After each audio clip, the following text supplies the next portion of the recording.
guys, my name is Rage and we are back today with another Dark Dimension 3 overview video for you all. I want to capture this moment because I just recently completed Dark Dimension 3 for the second time. Quickly go over if there's any changes that I've made as well to my roster and talk about what's coming up next then in preparation for the next stage of the end game for me. So with that being said, you can see here with Dark Dimension 3, the timer has been reset as you can see here, and that means essentially I did complete it within the last 24 hours. Overall, really no significant changes. I did actually go through a really quick detail in terms of which characters I've utilized, so I'm going to put those videos in the link in the description below here for you guys to reference, as there really hasn't been any significant changes, but more so I just want to document this for you guys, especially following my channel, and if you guys have been starting or preparing for Dark Dimension 3, at least I can give you a quick update. As you can see here, my total collection power is about 5,082,000 now, and so just a little bit higher up than before. Not really too many things changed significantly for my roster. As well, achievement days here, a little bit about 480 days, so really about a year and a half into the game if you were to estimate. So for me, being able to complete that already twice in about a year and a half, really significant milestone for me, especially now that I can start preparing for Dark Dimension 4 being the next stage of the late game for myself. That being said, overall, I did want to show you guys, in total, I did utilize 14 Dark Dimension 3 characters once again. It is the exact same roster as I mentioned earlier that I've utilized in my first run, and I can just quickly talk about the ones I do feel are the most important for each section of Dark Dimension 3. But you can see, just to go down my list, I did put a heart next to all of them. So the character utilized were Ebony Maw, Phoenix, Thanos, Hela, Mr. Sinister, Anti-Venom, Emma Frost, Symbiote Spider-Man, Carnage, Proxima Midnight, Ghost, Minerva, Black Widow, and then last but not least, Shuri. And I did star Silver Surfer here because I am likely planning to bring him up to Dark Dimension 4 just due to how powerful he is. But he actually has not been brought up to Dark Dimension 3 yet, as you can see here with tier 13. So currently working on him slowly, but really it's going to be the yellow stars that kind of make it or break it for me. In the meanwhile, I'm just going to slowly start leveling him up in the meantime. So those are the 14 characters that I utilized there. That being said, for each specific section of the game, I did find that for the global nodes, Mr. Sinister and Emma Frost provided amazing value. Unfortunately, both of them being mutants in the game, you're gonna find that conflict in terms of gear being needed, especially if those of you guys are planning to bring on Phoenix as well. You can see that's already 3 mutants for global, so that's just a key thing to keep in mind. And the other thing too, unfortunately, is Emma Frost is not farmable in the game right now as well. So really, I would say if you guys are reviewing this video and preparing for your first run, Mr. Sinister and Phoenix will likely be the best 2 additions for you if you don't have Emma Frost. Personally though, the one thing I do want to chime in on is for me, I actually only utilized Phoenix and really significantly in only one node, being the hardest node in Dark Dimension 3 of node 8. Other than that, I didn't really utilize her too much because I found the combination of Black Widow mixed in with Ghost really provided amazing value for me in being able to stun and extend the condition. So definitely those are the guys I do recommend for global. Once again, there was no changes on my end. With respect to Cosmic, I'm gonna have to really just say that the combination of Ebony Maw and Thanos, of them being able to rinse and repeat their defense up and energy, beautiful thing is because Thanos provides energy to Ebony Maw. By putting him in the corner, he really does focus on energy and giving it back to Ebony Maw, especially if there's a lot of enemies being perished and defeated during battle. So that truly shines with Ebony Maw, especially when he has 2 really powerful abilities, his defense up and offense down, as well as his Force Transfusion ultimate, which scales with the enemy HP. So really, in Dark Dimension 3, when the health pools are larger, you're going to be able to replenish and rejuvenate your entire team from scratch when you utilize that ultimate ability, even if your team is on the brink of death.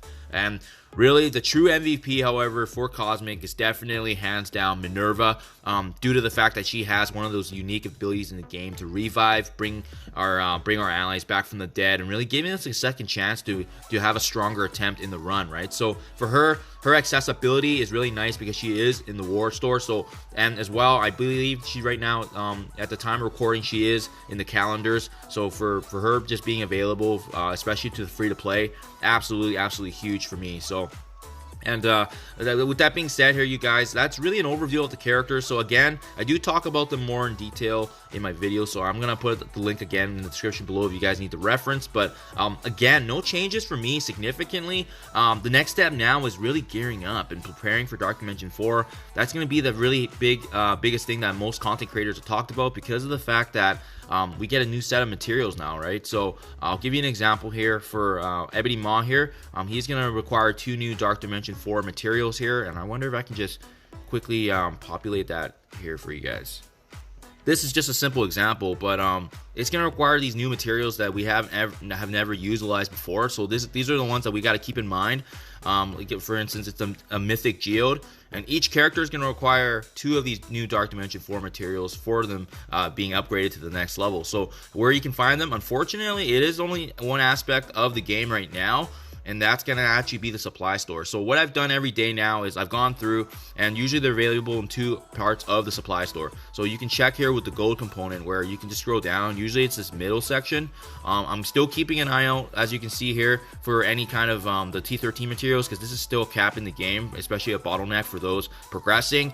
And then as well, the Dargonite is an example of another Dark Dimension 4 material that we need to utilize. And you can see here, for me, I'm likely going to bring in Ghost and Minerva, so that's why I'm building up the Dargonite.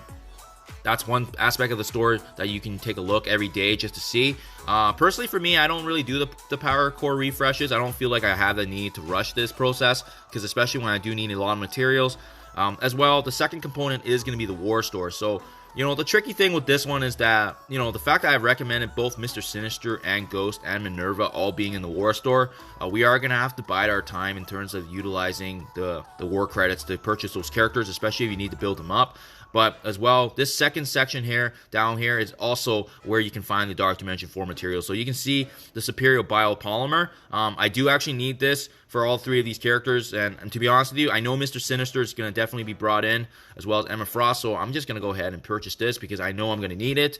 And as well, another component is you can see on the top right there with the credits that you get from just playing a game overall and being involved in Alliance War. We're gonna get these actually orange Gear War orbs that we can utilize. So this is another section of the game where I utilize here to get those materials. So I'll open up one right now just because I see it was built up, and you can see here that we were able to get some of the hyperphages. So, you know, definitely racking those up and saving them as well. But you can see I have been building them up, so you bet I will be making a separate video on which characters I plan to bring on for Dark Dimension 4.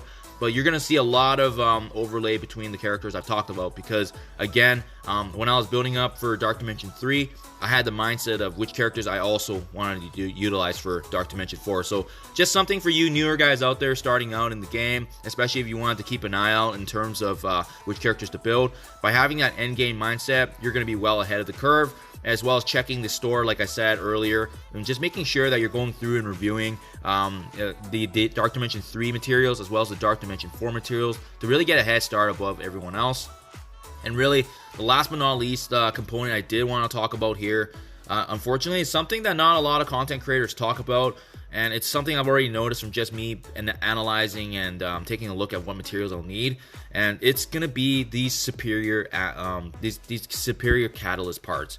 What I've noticed is, you know, we're going to get naturally a lot of these basics over time from just doing the events that come, the milestones, and I know Scopely's done a great job in terms of implementing more events to accumulate. So the basic catalyst is definitely the biggest one. You can see that even as a free-to-play player, I've amassed quite a bit here with 25,000, so I'm very confident in the basic catalyst parts, but just keep in mind this is a really big component of building it up, because, you know, if you were to bring up every character you liked to tier 13 and tier 14, you're going to see this getting depleted quite quickly. Again, I only have 14 total characters in tier 14 ready for Dark Dimension 3. So that's really the key reason why I've been able to build that up as a free-to-play player. But for you guys, just, you know, upgrading all the characters that are brand new in the game, I think you're going to have a tricky time with that as a bottleneck. And the other two I've noticed right now is the Focus Catalyst parts, which you see that I purchased here, as well as the Damage Catalyst. So these two, you can see they're very tight. I have 3,300 right now of this one and 2,900. and that's me without upgrading any Dark Dimension 4 characters yet, and I only got 14 characters prepared for Dark Dimension 3. So keep that in mind. Those 3 are going to be the biggest 3 bottlenecks outside of the DD3, DD4 superior materials I talked about earlier. So I hope this video, you guys are able to watch it earlier rather than later in terms of preparing for Dark Dimension 3, because these are all components that are very, very important to keep in mind, especially when you're thinking about the end game for Dark Dimension 4 later on. So really, it's going to be resource management for me, really accumulating my resources and building up my arsenal in terms of getting ready for what's the next step in terms of which characters I'm going to utilize, because I do want it to be quite efficient and effective, similar to my previous videos I've made. That being said, you guys, the last but not least is going to be the gold component, and you can see I have been actually amassing quite a bit of gold here with 39 million. And you can see here, I'm going to make a separate video on just an orb opening for opening my 110 orbs here that you see. But the reason why I haven't spent my gold yet in the game, despite being at this late of the stage, is the fact that I am eagerly waiting for another event. Every 4 or 5 months, I've noticed Scopely's actually made an event in terms of being able to utilize the High Roller event. The most recent one was actually the Emma Frost shards being utilized in early January of this year. So really, I'm kind of waiting another month or two just to see how that pans out. If there's no event, I'm going to start utilizing my gold here to build up my guys, but I just wanted to strike 2 birds with 1 stone, so that was my mentality there. That being said, I am still utilizing these high roller milestones. Every day I'm spending either up to 650 or to 1 million, so I can at least get the power core bonuses, because at least that's the one unique thing about building to there. Because you can see after milestone 10, really you're just getting more blue orange gear material as well as these credits. So I mean, not really too crazy in terms of what you can get for bang for buck. So that's why I've only built it up to at least $1 million as my budget. But that's also allowed me the opportunity to build up gold and at least wait to see what Scopely has in store for us. So thank you as always, you guys. That's a really quick overview of what's going on with Dark Dimension in general for me overall as my account. Hope you guys enjoyed this video. Hope you guys were able to enjoy the insight here. But as always, resource management is key, so I hope this helped you guys in preparation for your Dark Dimension notes to come. And as always, I'll see you guys in the next one.